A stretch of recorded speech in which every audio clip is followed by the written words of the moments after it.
Who's watching Hollywood Demons? Because we need to talk about season 1, episode 5, aka The Iron Claw. And you already know I took notes. So let's get into it. There is a warning, okay? Because this story deals with schmooicide, okay? So if you were triggered by that, go ahead, skip this video, okay? Because it's in here.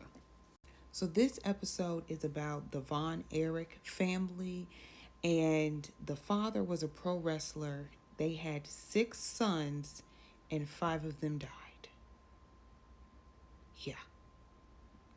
When I tell you, when I watched this movie, I couldn't even believe it. So a movie did come out in 2023. It was released by A24, okay? And that's when they released the movie called The Iron Claw. There are some discrepancies from the movie to the actual story. So in the movie, they had 5 sons and 4 of them died. And in real life, they had 6 sons.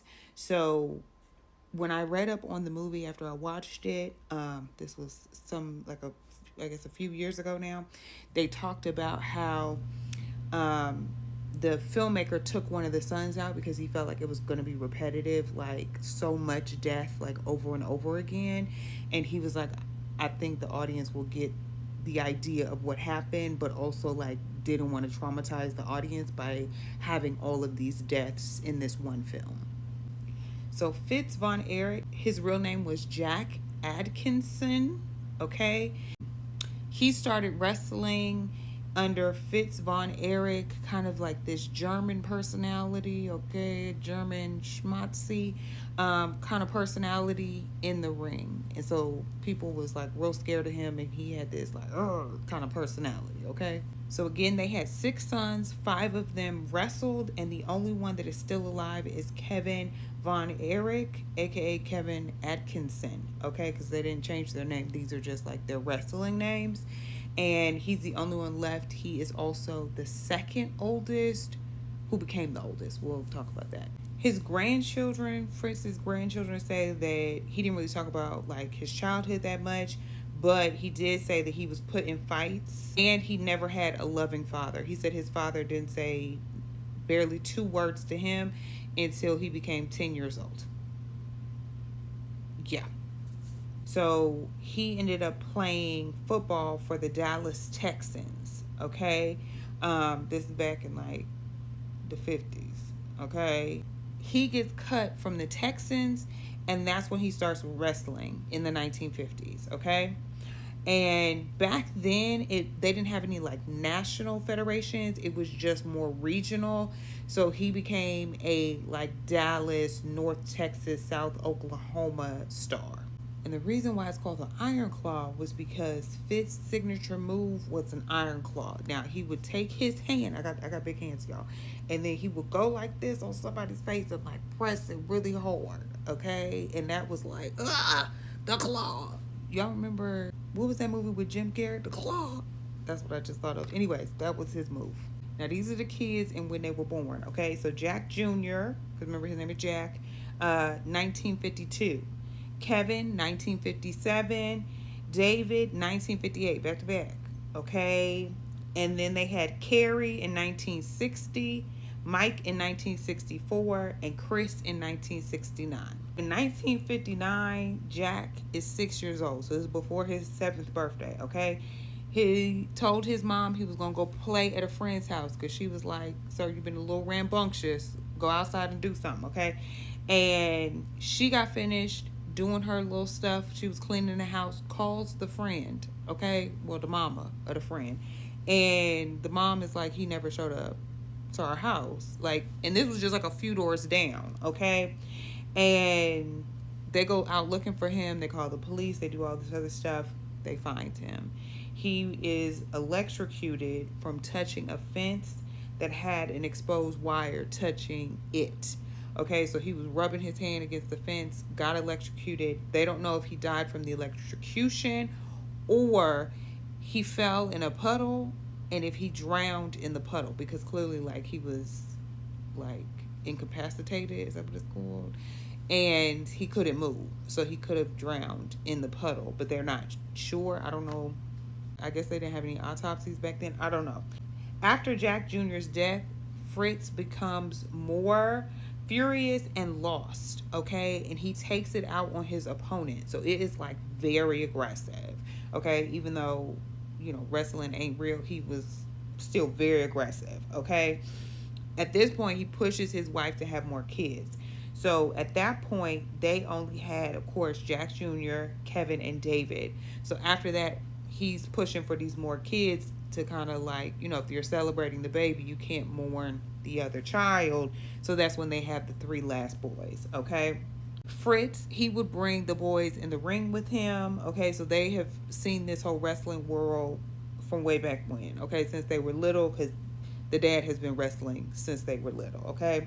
They all love their dad, and Kevin was always fighting on behalf of his brothers. So because Jack Jr. passed away, Kevin is now the oldest, and he is going after people, okay?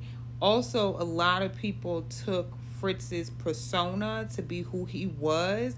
So they were just like, oh, he's very mean, he's aggressive, and da-da-da, and they just felt like it was them against the world, like the family against the world, because they always had these negative things to say about their dad. And so he was fighting a lot.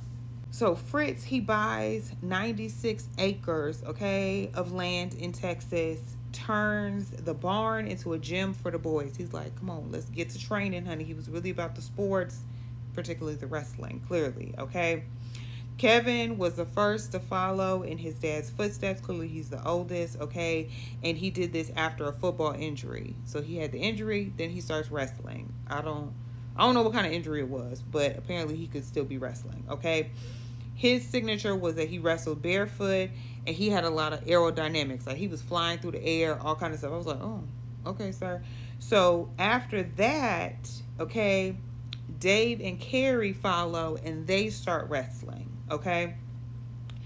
In the 80s, Fritz retires, and he becomes a promoter. So now, instead of being a wrestler, he's actually promoting the wrestling matches and everything like that. Fritz is known for starting the first national league, and he puts wrestling on cable TV, okay? Before this, it was just on local channels. So like you had local heroes and things like that, but he puts it on a national scale, okay? So there can be national people that you look up to. For this, they go from 2 cameras to 6 cameras, and they add mics in the ring. Real professional, okay? Get it, Fitz. And they would travel all around and sell out these arenas. So they were traveling around eventually the world, but they were traveling around the U.S. And in 1982, they had 80 stations nationally, and it was broadcast in 23 international countries. He was doing big business, okay? So much so that in 1982, they also brought in $11 million okay, which would be about $36 million today. So I told you they started touring the U.S. and internationally. So at this point, Dave has to go to Japan. Okay, I told you they was doing big business. Okay, and Kevin felt like he looked sick and shouldn't go. He was like, I don't think you should go. I think you should go to the doctor first. But the daddy was like, look, we can't be late, so you can go to the doctor when you get back. Okay. So the first day he gets there, they go out, they drinking, they doing all kind of stuff, right? He's the only one there. The rest of his family is back in Texas, okay? There's a bus for the wrestlers to go to the arena, okay? He don't show up. So the promoter there goes to his room. He done passed away, okay? So they said there was no drugs or alcohol in his system, even though they said there was partying and drinking the night before. By this time, it was none of that, okay? But there is speculation that he died of drug-related causes, okay? The brothers took it really, really hard, but they had to keep wrestling. Like, the daddy was like, get back in the ring, okay? So they really couldn't grieve their brother that properly, but the daddy was like, we got to get this show on the road, okay? And that's kind of how he was grieving, by being so busy that he just didn't want to talk about it, okay? At this point, Mike starts wrestling. He's 19. He starts wrestling to fill in Dave's place. Remember, Dave just passed away, okay? So Mike really wanted to be a musician. He didn't really want to do the wrestling thing, okay? He started to like it when he got all the attention from wrestling, okay? And at one time, he had 200 matches back to back. That's crazy. Around this time, Fritz decides he gonna throw this big old wrestling thing, okay, at the Cotton Bowl, okay, huge arena for the wrestling, okay, and he comes out of retirement to fight with his sons against the Freebirds. They was another wrestling family or something, okay, and then the title match was Kerry Von Erich versus Ric Flair. It was huge. Kerry wins and becomes a champion. Let's get back to Mike. Okay, so Mike has a fight in Israel. Again, I told you it was international, honey, okay? And his shoulder gets dislocated. When he comes back to the States, yes, they waited until he came back to the States, he gets surgery on his shoulder, okay? A few days later or sometime later, he's at home. His wife calls and was like, look, something is going on with him. He's acting crazy. Please come and like see about him. So Kevin goes over there, realizes that this man is out of it, and takes him to the hospital. Okay, they think that it is toxic shock in his shoulder. And Dr. Drew said a lot of times back then they were naming things toxic shock, but it wasn't really toxic shock, that it may have been septic shock, which comes after complications with a surgery versus toxic shock. Anyways, the doctor was like, he ain't gonna make it. Say your goodbyes. So the family, they is a praying, okay? The pastor is there, they are praying. The pastor throws down the Bible. Mike starts to turn around. The doctor comes in like, oh, he's making a recovery, this, that, and the third. He gets out. This is back in 1985. They said he was never the same after this, okay? He was a little slow. His moves were a little slow. Like, it just never was what it was before. And they're thinking it's probably either because of his multiple brain injuries or the septic shock could have gotten to his brain during that whole process and caused the delays, okay? The family feels like there's pressure for him to return to the ring from the father, okay? And he's back in the ring within 6 months from leaving the hospital. That's crazy. Again, his moves were delayed after he returns to wrestling, and he was having multiple car accidents, okay? Which I feel like he shouldn't have been wrestling. He shouldn't have been driving. He shouldn't have been doing none of that. Okay. And he would go into fits of rage that he didn't remember. And then he would be really like remorseful afterwards because he didn't realize like this was happening. Okay. He gets arrested for drug possession. They said he had a little schmeed, okay, in his car, and driving while intoxicated. That's the other charge they got him for. He felt like he let his family down because they were like all American. Once the boys came in the picture, like the family image changed around to be like, you know, they're the good all American family, this and the third. They were huge, okay? Blonde hair, just big white boys, okay? So that's the reputation they had. So the fact that he got arrested for drugs taints that reputation of them being like this spick and span family. You know what I'm saying? Very clean cut situation, okay? So in April of 87, Mike goes missing. The family heard on the news that they had found him. A shame, honey, okay? He OD'd on sleeping meds and alcohol. So at this point, again, the daddy's like, y'all got to get back in the ring, okay? But they pushed back for a little break. One of the family friends who was also in the wrestling industry said they would ring the bell like 10 times in silence for the family members, okay, that, you know, had passed away. A lot of fans then started to blame Fitz for Mike's death, okay, for making him go back into the ring too soon. So they was like, you shouldn't have done that. And they was real mad at him, okay? Now let's get to Chris. Chris was the youngest. He had bad asthma, okay? And he had to take steroids to help with the asthma, okay? Because back then they was giving the steroids, especially in his youth, It diminished his bone growth and muscle mass, okay? So since he was exposed to a lot of it, he was only 5'5", when the rest of his brothers was like 6 foot and above, and only 170. Like his brothers were like 6'2", 6'3", 264. Like they were some big dudes. Okay, so the fact that he was 5'5" and 170, he was very small. Okay, as an adult, his brothers were enormous, but he was like the only one that was really super passionate about wrestling. Okay, so he left high school. They said he was 18, so I don't know. He was in his senior year, I guess, and announced he wanted to start training as a wrestler. He's like, I'm in it. Family business. Let's go. Okay. Chris wins his first match, but because he's so much smaller than his brothers, the fans start referring to him as poor little Chris. He don't like that. He don't like that at all. Okay. Eventually, he starts winning more matches, and they stop calling him that, but I think the damage was already done. Anyways, in November of 1990, okay, Chris breaks his arm in the ring. He gets hospitalized. And Mike, when he passed away, he gave Chris his dive gear and it had some pills in it. Okay, and Kevin on the documentary, he was like, we all knew what that meant. In September of 91, Chris is 21 at this point. Okay, Chris calls the family to say, I love you. Calls his niece, tells her, tell everybody I love them. She felt as though he about to commit suicide. Okay, she wakes up her dad, Kevin, and was like, look, y'all need to go check on Uncle Chris. So Kevin finds him and Chris tells him to leave him alone and go read my note. So Kevin leaves. Okay, he goes, reads his note, gets his dad. Okay, but before they can get back to Chris, a gunshot goes off.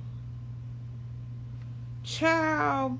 They end up calling the ambulance because they're trying to hold on to him, honey, but he dies an hour later. The note says, tell the kids, his nieces, I think he had nieces and nephews, but the kids a different story. He didn't want them to know the way that he passed away, and to tell everybody, like the fans and everybody, not to blame the family for this. Okay. Chris had cocaine and Valium in his system. Kevin and Carrie are now the only ones left. Tragic. So now let's get to Carrie. Okay, Carrie went to the University of Houston, okay, and was training for the Olympics in the discus throwing thing. Like he was really, really good. Okay, so he went to the Olympic trials, but in the 1980s, the U.S. boycotted the Olympics, so he didn't get to go to the Olympics. Okay, after that, he starts wrestling. Okay, the boys all feel like Carrie was the favorite of his dad's, like his dad's favorite. Okay, Carrie was a great wrestler. He was 6'2", 254. So now, like I said, 5'5", 170.